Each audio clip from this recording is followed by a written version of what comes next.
Today we're going to have a slightly different type of video. We're going to discuss a concept that I believe applies not just to basketball, but in general to maybe every single sport out there. The concept we're going to discuss is transition. So we're going to look at basketball and soccer today, since those are two of the biggest sports that allow transition. Like football and baseball, it's kind of hard to measure. We're going to discuss three concepts that I believe is what really allows for transition to occur at a high efficiency. The three concepts are 1, space, 2, a lack of information, and 3, going backwards. We're going to discuss how all three of those apply to basketball and soccer and why I think transition is going to continue growing at a crazy rate. So the first thing in the NBA, the worst team last year at transition or at shooting in transition was the Charlotte Hornets, and they shot 57.4 as an effective field goal percentage.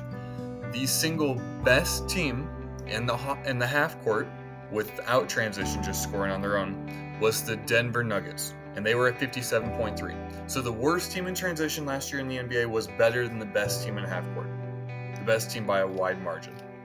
So then let's look at some of the clips and see if we can tell why. So first off, shout out to Half Court Hoops. I love Half Court Hoops. Go follow him if you don't. He's absolutely wonderful. All right, so we're looking at the Golden State Warriors, and we're looking at them in transition. So the first concept we're looking at is when this ball gets passed ahead, instead of having 5-on-5 in the half court, where there's a lot of body with really athletic people, you can cover a lot of ground, you can guard a lot of area.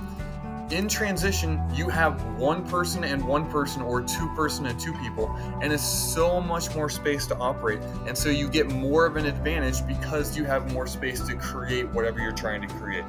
Okay, so because it's one-on-one right here, the Golden State Warriors are able to finish effectively at the rim.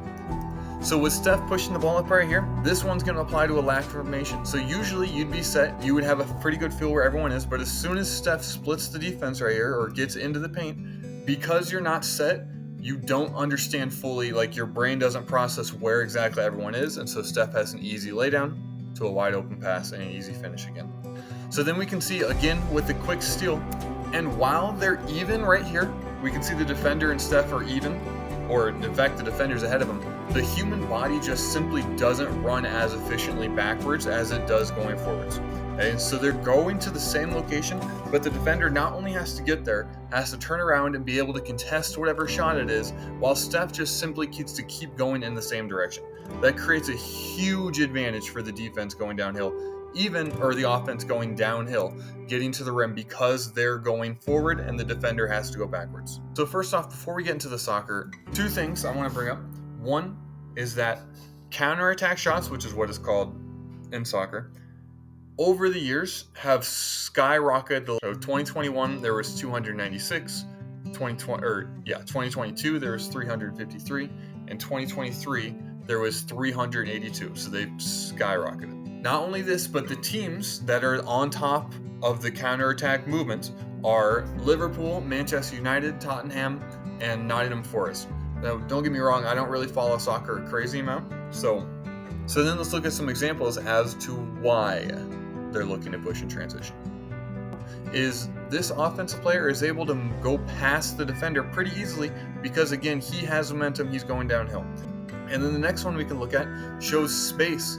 So usually you see like 8-on-8 in this situation when the ball's down here. Instead, it's literally a one-on-one advantage. And that's going to make it so much easier for the offensive player to score. And it gives them more to work with, more to create, leads to more efficient shots.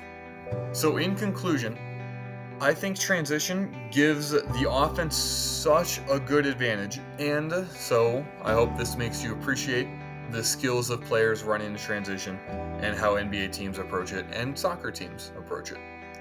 Have a great rest of your day.